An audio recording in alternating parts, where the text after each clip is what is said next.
बेटा अभी तक की क्लास का थोड़ा सा रिकैप लेते हैं। हमने फर्स्ट क्लास से लेके अब तक क्या क्या पढ़ा, ठीक है। सबसे पहले आपने फर्स्ट क्लास में देखा था कि अकाउंटिंग किसे कहा जाता है या अकाउंटेंसी क्या होती है, ठीक है। देयर आफ्टर बच्चे हमने सीखा कि बेसिक टर्म्स ऑफ अकाउंटेंसी क्या होते हैं। अभी मैं बिल्कुल भी चैप्टर वाइज नहीं चल रहा आपके, लेकिन जब ये कंप्लीट हो जाएंगे तो मैं आपको बताऊंगा कि कौन कौन से चैप्टर आपके कंप्लीट हो गए हैं, क्योंकि अभी हम किस पे चल रहे हैं आपके पूरा बेसिक मॉड्यूल के ऊपर कि बेसिक किस तरीके से बनाया जाए। देयर आफ्टर हमने सीखा कि sir rules of debit and credit क्या होते हैं, और उसके बाद लास्ट क्लास में हमने सीखा था कि जो क्लियर है आपका, उन चीजों की पहचान कैसे करी जाती है कि कौन सी चीज हमारी असेट्स है, लायबिलिटी है या क्या है। आज की क्लास में आपको सिखाने जा रहा हूं बेटा कि जो रूल्स ऑफ डेबिट क्रेडिट आपने सीखे हैं ना, उसको अप्लाई किस तरीके से किया जाता है वो देखेंगे आप, ठीक है। देखिए बच्चे यहाँ अब क्वेश्चन है बेटा यहाँ पे, if there is a increase in the following items where it will be shown in debit और इन क्रेडिट। क्वेश्चन का मतलब क्या है, अभी मैं यहाँ पे कुछ आइटम्स लिखूंगा, ठीक है। एक एग्जांपल देता हूँ आपको।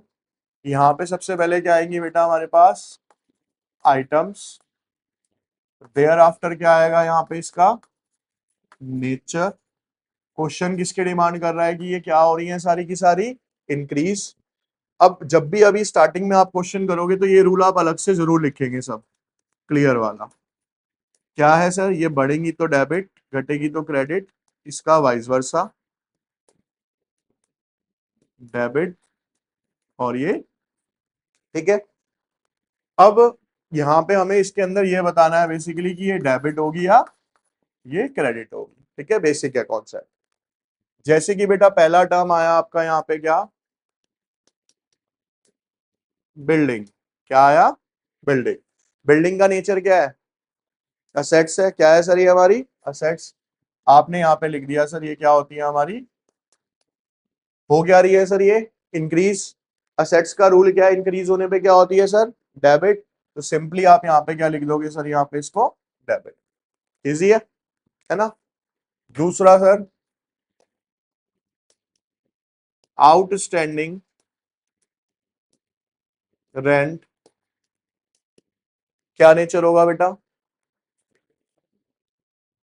लायबिलिटी। तो यहाँ पे आप लिखेंगे ये क्या है सर, मेरी यहाँ पे लायबिलिटी है। लायबिलिटी इंक्रीज हो रही है, रूल पे जाएंगे, लायबिलिटी इंक्रीज होने पे क्या होती है सर, यहाँ पे क्रेडिट होती है। Third one rent paid, rent paid क्या होगा बेटा, एक्सपेंस। पैसा गया हमारे पास से तो क्या हो गया सर मेरा ये एक्सपेंस, बढ़ने पे क्या होता है sir, debit. Fourth one is sales. Sales क्या होता है बेटा, रेवेन्यू। तो सर यहाँ पे क्या आ जाएगा, और रेवेन्यू बढ़ने पे क्या होता है sir, credit. Fifth one is car, और ब्रैकेट में आपने लिख दिया यहाँ पे ओनर। क्या होगा बेटा, कैपिटल। तो यहाँ पे सर लिखूंगा मैं क्या, कैपिटल, और कैपिटल बढ़ने पे भी क्या होता है सर, क्रेडिट।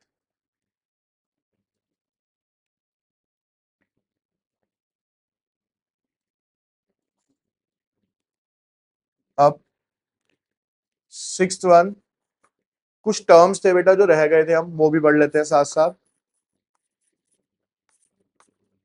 कैरेज, क्या आएगा, कैरेज। कैरेज का मतलब होता है बेटा रिक्शा का किराया भाड़ा, सामान को उठा के इधर से उधर शिफ्ट करने के लिए जो आप देते हो। तो क्या होगा बेटा, ये एक्सपेंस होगा। क्या होगा सर ये मेरा, और एक्सपेंस बढ़ने पे क्या होते हैं सर हमारे, डेबिट। सेवंथ वन आता है सर फ्रेट। फ्रेट का मतलब भी क्या होता है, रिक्शा का किराया भाड़ा। तो सेम इसका भी क्या हो जाएगा सर, ये भी क्या हो जाएगा, एट। डेटर्स बताए थे बेटा मैंने आपको, ठीक है, क्या थे डेटर्स।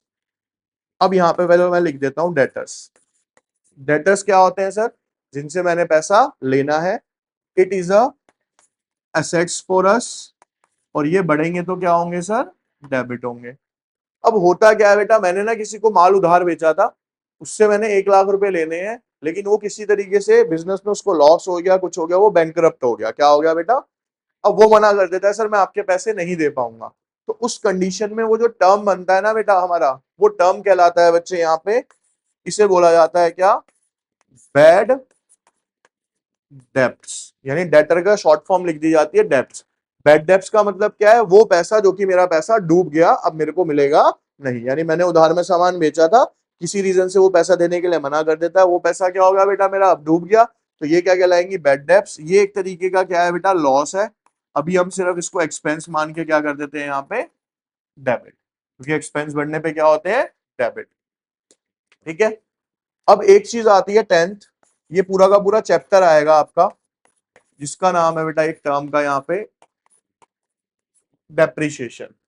डेप्रिशिएशन अलग से मैं यहाँ पे समझा भी रहा हूं आपको।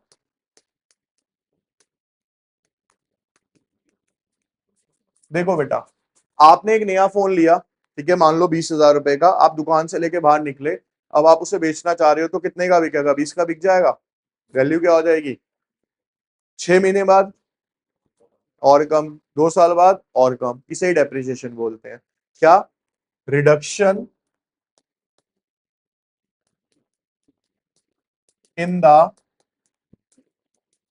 Book value of fixed assets. किसी भी फिक्स्ड असेट्स की वैल्यू में जो लगातार गिरावट आती है ना, कमी आती है, वो क्या कहलाता है सर? हमारा डेप्रिसिएशन कहलाता है। क्या बोलते हैं उसको हम? Depreciation.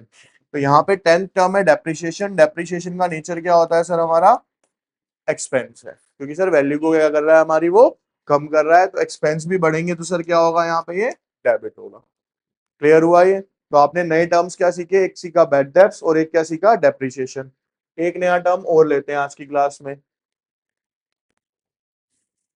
11।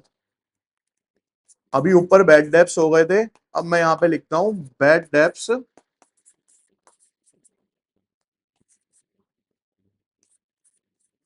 Recover. Bad debts recover का क्या मतलब है? मेरा पैसा डूब गया था, लेकिन अब मेरे को क्या हो गया? वापस मिल गया।